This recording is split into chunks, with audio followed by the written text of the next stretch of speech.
प्रदूषण ज्यादा हो रहा है। Minister Gopal speaking, let's have a listen. के अंदर जहां जहां पे इस तरह के गतिविधियां हैं वहां पर मोबाइल एंटी स्मॉग गन को संचालित किया जाएगा। इसके साथ साथ जो निर्णय आज हुआ है कि परिवहन जो व्यवस्था है सार्वजनिक उसको बढ़ाने के लिए, तो 2400 ट्रिप बसों की संख्या जो है, बसों के जो ट्रिप्स हैं वो बढ़ाए जा रहे हैं। उसके साथ साथ शटल बस सर्विस को संचालित करने का निर्णय लिया गया है। शटल बस सर्विस अभी 2 जगह पे मुख्य तौर पर आरके पुरम से सेंट्रल सेक्रेटरिएट केंद्र सरकार का और गुलाबी बाग से दिल्ली सचिवालय के लिए शुरू किया गया है, जिससे कि लोग जो सरकारी कर्मचारी हैं वो अपनी प्राइवेट गाड़ियों को छोड़ करके और शटल बस सर्विस का उपयोग करें। साथ ही साथ मेट्रो ने आज से 60 ट्रिप जो है अपने बढ़ा दिए हैं। मैं दिल्ली के लोगों से अपील करना चाहता हूं, अभी मेट्रो के अधिकारियों के साथ हमारी बातचीत हुई, उनका कहना है कि हमने ट्रिप तो बढ़ा दिया है लेकिन अभी राइडरशिप नहीं बढ़ रही है। तो दिल्ली के लोगों से हमारी अपील है कि 60 ट्रिप एक्स्ट्रा कर दी गई है मेट्रो की, साथ ही साथ 2400 जो है वो ट्रिप जो है वो बसों की बढ़ा दी गई है। तो आप सबसे निवेदन है कि आप जहां जरूरी ना हो तो आप पब्लिक ट्रांसपोर्ट का उपयोग करें, जिससे कि जो व्हीकल पोल्यूशन है उसमें कंट्रोल करने में आपका सहयोग हो सके। उसी तरह से जो कंस्ट्रक्शन पे जो बैन लगा है उसमें कुछ गतिविधियों को जो है उनको छूट दी गई है। जिन लोगों को छूट दी गई है उसमें रेलवे सेवाएं, रेलवे स्टेशन की परियोजनाएं, मेट्रो रेल सेवाएं, स्टेशनों की परियोजनाएं, हवाई अड्डे, अंतरराज्यीय बस टर्मिनल, राष्ट्रीय सुरक्षा, राष्ट्रीय संबंधित गतिविधियां, राष्ट्रीय महत्व की परियोजनाएं, अस्पताल, स्वास्थ्य देखभाल सुविधाएं, लीनियर सार्वजनिक परियोजनाएं जैसे राजमार्ग, सड़कें, फ्लाईओवर, ओवरब्रिज, पावर ट्रांसमिशन, वितरण, पाइपलाइन आदि, स्वच्छता परियोजनाएं जैसे सीवेज ट्रीटमेंट प्लांट और जल आपूर्ति परियोजनाएं, उपरोक्त श्रेणी के लिए विशिष्ट एवं पूरक सहायक गतिविधियों की जो परियोजनाएं हैं उनको जो है इसमें छूट दी गई है। लेकिन आज बैठक में निर्णय लिया गया है कि जिन गतिविधियों को छूट दी गई है वहां पर इन सभी एजेंसियों को जो काम कर रही हैं उन एजेंसियों को डस्ट मेजर्स के जो 14 सूत्रीय नॉर्म हैं उन्हें फॉलो करना होगा, स्ट्रिक्टली फॉलो करना होगा जिनको छूट दी जा रही है।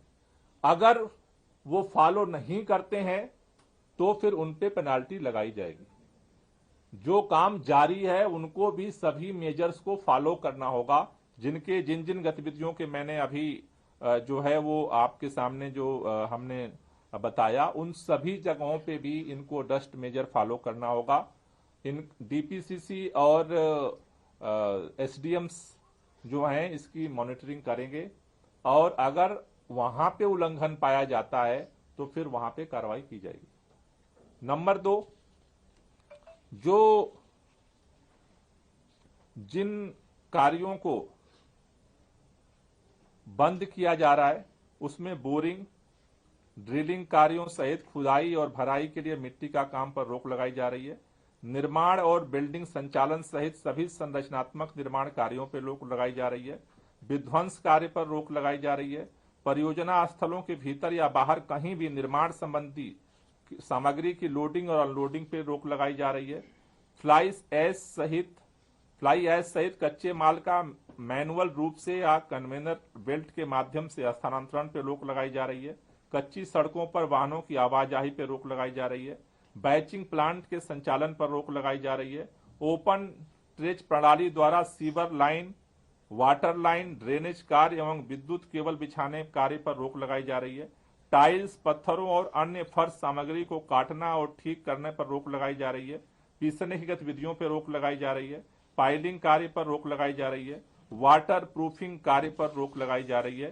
पेंटिंग, पॉलिशिंग और वर्निशिंग आदि पर रोक लगाई जा रही है।